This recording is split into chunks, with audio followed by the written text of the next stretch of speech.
নমস্কাৰ friends, welcome to my channel জ্ঞান সফুৰা। আজি মই আপোনালোকলৈ বিজ্ঞানৰ কেইটামান অতিকে দৰকাৰী প্ৰশ্ন আগবঢ়াইছোঁ, যিকেইটা আছাম DLED BEdকে ধৰি বিভিন্ন ধৰণৰ কম্পিটিটিভ এক্সামত আহি থাকে। আজি যদি ভিডিঅ'টো ভাল পায় আপোনালোকে লাইক কমেণ্ট কৰিব আৰু ছাবস্ক্ৰাইব কৰি কাষতে থকা বেল আইকনটো টিপি দিব, তেতিয়া মই সকলো ধৰণৰ ভিডিঅ'বোৰ পাই থাকিব আপোনালোকে। আজি প্ৰথম প্ৰশ্নটো হৈছে হিউমাছ কি? ইয়াৰ উত্তৰটো হৈছে হিউমাছ হ'ল মাটিত থকা মুগা বৰ্ণৰ যি অংশই মাটি হেৰুৱা কৰে তাকে হিউমাছ বোলে। ২ নম্বৰ প্ৰশ্নটো হ'ল প্ৰাকৃতিক গেছৰ প্ৰধান উপাদান কি? ইয়াৰ উত্তৰটো হৈছে মিথেন। ৩ নম্বৰ প্ৰশ্নটো হ'ল অজন এবিধ কি? অজন এবিধ গেছ।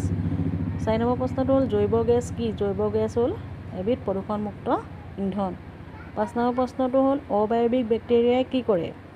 ইয়াৰ উত্তৰ হৈছে অক্সিজেনৰ অনুপস্থিতিত জৈৱ পদাৰ্থৰ বিয়োজন ঘটায়। ৬ নম্বৰ প্ৰশ্নটো হ'ল পৃথিৱীৰ কোনখন দেশত ভূমিকম্প হোৱাৰ সম্ভাৱনা বেছি বা কোনখন দেশত বেছিকৈ ভূমিকম্প হয়? ইয়াৰ উত্তৰটো হৈছে জাপানত। ৭ নম্বৰ প্ৰশ্নটো হ'ল কোনবিধ সঁজুলিৰে ভূমিকম্পৰ প্ৰবলতা জোখা হয়? ইয়াৰ উত্তৰ হৈছে ছিস্মোগ্ৰাফ।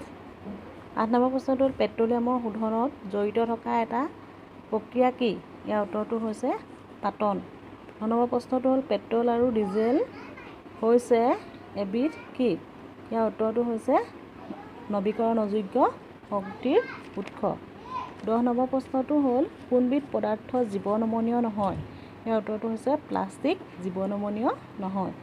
১১ নম্বৰ প্ৰশ্নটো হ'ল কোনবিধ গছৰ গুটিৰ পৰা জৈৱ ডিজেল প্ৰস্তুত কৰিব পাৰি? ইয়াৰ উত্তৰটো হৈছে ভোটেৰা গছৰ গুটিৰ পৰা জৈৱ ডিজেল প্ৰস্তুত কৰিব পাৰি। ১২ নম্বৰ প্ৰশ্ন হৈছে পৃথিৱীত আটাইতকৈ বেছি পৰিমাণে থকা জীৱাশ্ম ইন্ধনবিধ কি?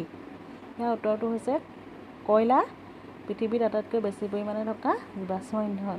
১৩ নম্বৰ প্ৰশ্নটো হ'ল সূৰ্যৰ অতিবেঙুনী ৰশ্মিৰ কাৰণে কি বেমাৰ হ'ব পাৰে? ইয়াৰ উত্তৰটো হৈছে সূৰ্যৰ অতিবেঙুনী ৰশ্মিৰ কাৰণে চৰ্ম কৰ্কট ৰোগ হ'ব পাৰে। ১৪ নম্বৰ প্ৰশ্নটো হ'ল কুইকচিলভাৰ কি? উত্তৰটো হৈছে পাৰা। ১৫ নম্বৰ প্ৰশ্নটো হ'ল এন্থ্ৰাচাইটত কাৰ্বনৰ পৰিমাণ কিমান শতাংশ? ইয়াৰ উত্তৰটো হৈছে এন্থ্ৰাচাইটত কাৰ্বনৰ পৰিমাণ 95%। ১৬ নম্বৰ প্ৰশ্নটো হৈছে কোনবিধ মূল্যৱান গছ পৰ্ণপাতী বনাঞ্চলত পোৱা যায়? ইয়াৰ উত্তৰটো হৈছে শাল গছ। ১৭ নম্বৰ প্ৰশ্নটো হৈছে অসমৰ আটাইতকৈ পুৰণি তেল শোধনাগাৰ কোনটো?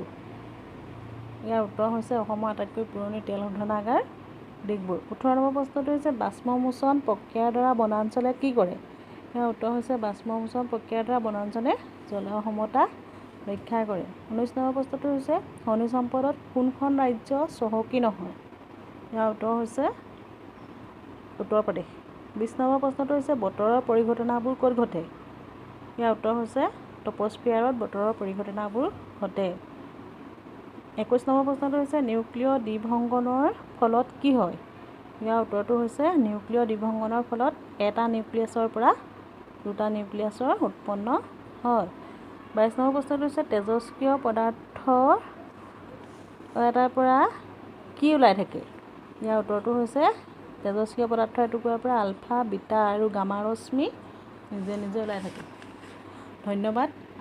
আজি যদি ভিডিঅ'টো মোৰ চাই ভাল পালে আপোনালোকে ছাবস্ক্ৰাইব কৰিবলৈ নাপাহৰিব।